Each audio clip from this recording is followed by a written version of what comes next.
Paano ko ba nagagawang mag-workout kahit meron akong 9 to 5 at trabaho sa bahay? At ito yung ginagawa ko na gumana sa akin. It's day 9 ng ating Project Tatay, Body Transformation using 2 dumbbells at home. At today, full day ngayon. So ito yung mga ginawa ko kaninang umaga.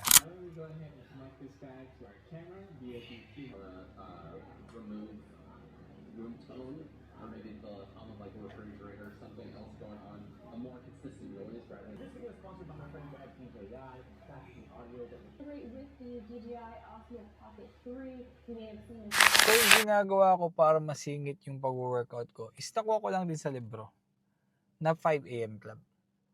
Which is, ang sinasabi doon na gawin mo yung hardest task in the morning. So, syempre, kailangan ka rin gumising na maaga. Pero hindi naman sinabi na 5 AM ka rin gumising. Siguro gumising ka lang sa hindi mo usual na gising sa araw-araw. Then, ipasok mo dun sa window hour na yon ng paggising mo at pagpasok mo sa trabaho, yung pag-workout mo. As in, gagalaw ka doon, magpa-plancha ka, mag-almusal ka, mag-workout ka. Doon sa paggising na yun, sa window hour na yun. So, ganun lang ginagawa ko. Ngayon, kung nahihirapan ka naman bumangon, see you sa day 10 and hit that plus button kasi I'll share every workout, mistake, and lesson I learned. And remember, be 1% better than yesterday.